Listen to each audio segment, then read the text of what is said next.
Yep. Union President.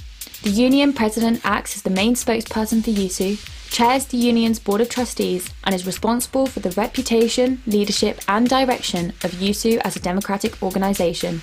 They work closely with the university's Vice-Chancellor and staff team, as well as contacts in the City of York, and most importantly, students.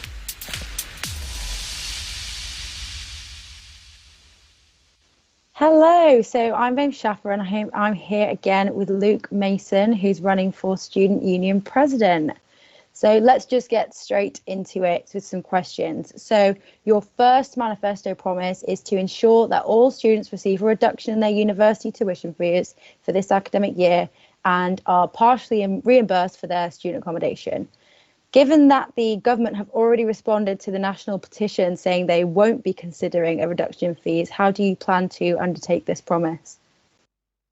Well, I think the main thing is reopening the dialogue. And we all know by now that a direction that a government takes isn't necessarily the final direction that they take.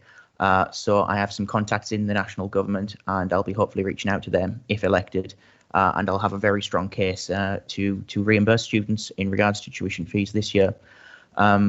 There's a lot of movements out there at the moment that are sort of trying to do something similar here, but I believe quite a lot of them are fundamentally flawed for various reasons as well. So I think it is important that we have a new perspective on this and that we move forward in a positive manner, which the government is more likely to respond to. Yeah, so like you just said, obviously the presidential role is now different. It's evolving. There's a lot of lobbying against the government involved in this role. As a Conservative councillor, you obviously already have a political stance. Would you still be lobbying a government that you don't necessarily disagree with? Yeah, absolutely. I think I'm certainly not a lapdog. Just because I am a Conservative councillor doesn't necessarily mean that I agree with the government on every single aspect. And on tuition fees, I am quite opposed to the current position.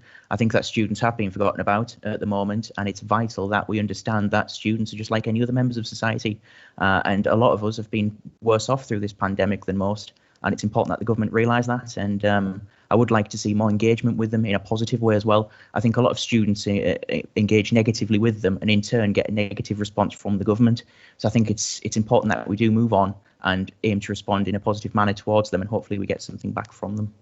Yeah, that's great. So like you've already touched upon, students have been forgotten about. What would you plan to do to help the graduating students who are now negatively affected due to COVID and entering a job market that's significantly smaller and also heading into recession? That's a very difficult question and one that the national government's far better placed to respond to adequately than myself. But I think we do need more provision there in place to enable them to have a smooth transition. So I would be fully in favour of giving them subsidies to ensure that they can get by in the near future. But again, I think it's very, very difficult, and it's important not to overestimate the powers that the president has in this case. This is fundamentally an issue for the national government. I will lobby in favour of our postgraduate students to make sure that they aren't forgotten about, but it's very difficult to make any promises, and any candidate who does make promises on that ground, I would feel is perhaps overestimating the powers that the president actually has. Okay, that's very fair. So obviously the next promise in your manifesto is that you want to encourage a closer working relationship with the local council to ensure students get the best possible deal when it comes to transport and private accommodation. Well, first of all, what would you regard as the best possible deal for transport and private accommodation? And would you continue to be building on the campaigns already put forward by community and wellbeing officers like Bus Dis and Rent Rant? Mm-hmm. Yeah, on this, I would fully support campaigns that are going ahead at the moment. I think the current SABS team have done brilliantly with working in the local council, and it's important that we expand that. We open it up to new projects, and again, I would get in touch with the head of the council. I believe he's called Keith Asperton. I think it's important that we engage with him and ensure that we have as good facilities as possible within the town. And I think it's important here to touch on the nightlife as well. So obviously we have no idea what the night scene in York's going to be like when we eventually reopen again. And it's vital that we have that support given to those businesses as well. And this is where the national government has to come into it again, obviously. Hopefully we will get more support from them, and businesses out there will get more support from them going forward. But you mentioned a best possible deal. I'd like you to maybe elaborate on what you would see the best possible deal to be on transport and private accommodation. Well, for me, it's greater subsidies for students. Again, students at the moment are really struggling. The financial hardship that COVID's brought upon us is quite grave, to be honest with you. And I would like to see increased funding for students and things going forward. And I think the best possible deal, it's subjective, to be honest with you. I mean, I would be very interested to see what the leader of the council would say to me and would offer me as a president. But I think it's important that in these issues, you've got to be very firm with these as well. And it comes back to the issue with national and local government here. You do have to be very firm, but you've also got to be courteous as well and respectful, because I think there's a very real risk if you go about insulting these sort of people from the off, then you're not likely to get a good deal from them. And that's something that I'm very keen to push forward going forward. So do you think there are any barriers in your ability to represent the diverse population of students in York? I don't think so. I think any good representative can represent the entire community. I mean, as my role as a councillor, I represent all kinds of people in my home area, and it's never stopped me being an effective representative before. So I would say there's absolutely no barriers whatsoever. Because obviously the whole candidacy race president are white and male, and in addition, your political affiliation might veer away from the norm of the majority of students. You don't feel that this might be an issue? Not at all, no, because again, it comes back to the fact that a good candidate can represent everybody. Now, I know that there's not necessarily a diverse range of candidates on offer this year, and I think we've got to look into why. So is there a barrier stopping BAME students from running for this position, for example, for women, to stop them from running from this position? I'm not sure. That's something that needs to be looked at, and that's something that whoever the next president is also needs to look at as well. Because if there is a barrier there, that barrier absolutely has to be smashed down.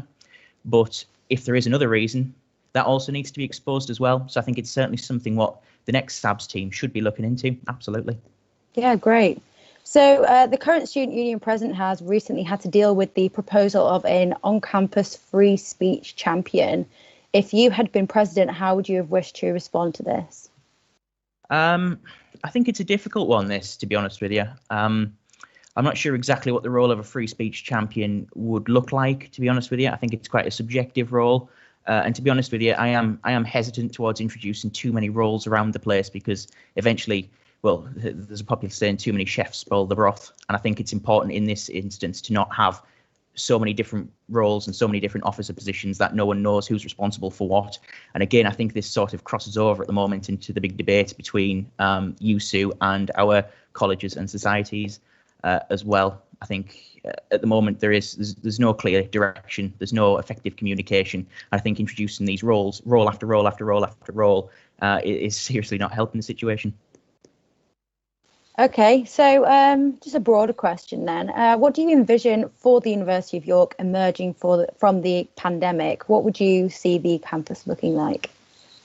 Well, I think it's vital that we lobby the powers that be to ensure that we open up as quickly as possible. Obviously, it needs to be done safely. We need COVID-secure environments throughout the campus, but it's vital that we keep onto them, to be honest with you, because I can see us being in a position where the university is perhaps hesitant to open up, because obviously it is cheaper for the university at the moment, and certain people within the run of the university might want to keep us closed and locked down as much as possible. But again, I think it's about offering students the choice and the balance. Those who wanted to return to a full normal face-to-face lessons and things should be allowed to do so if we can give them the COVID secure environments, which it's important that the president pushes the university for. But at the same time, there is people out there who might be uncomfortable with that, and we have to accommodate those needs as well. So we should have seminars and lectures at the moment, are online as well.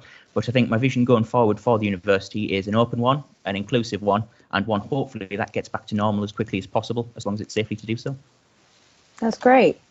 So just another quick question. How political do you think the role of student union president should be? In my opinion, it shouldn't be political. I think traditional politics needs to be done away with. So although I am a Conservative councillor, I don't consider myself to be particularly partisan. I think I look down quite distastefully in my own council chamber when people are being quite partisan, and it shouldn't be political, in my opinion. You should have a voice, and there's a very fine line here, and it's important to understand this. You need to have an opinion on things, and you need to express that opinion, but traditional politics, whereas Labour against Conservative, for me, it doesn't hold sway in this position. You need to represent the people who elect you, and that it doesn't matter what your own political affiliation is. You have to put that to the side and do the best you possibly can for the students you aim to represent. Okay, so we're about to leave, but if you just say one thing, the first thing you would do if you won the election, really quickly. An email straight to Boris and the powers that be to get us our money back. Great. So that's all we have time for now. We'll be handing over to Harry Clay, who will be interviewing the next candidate for Student Union President. Thank you very much to Luke Mason here. Thank you. Union President.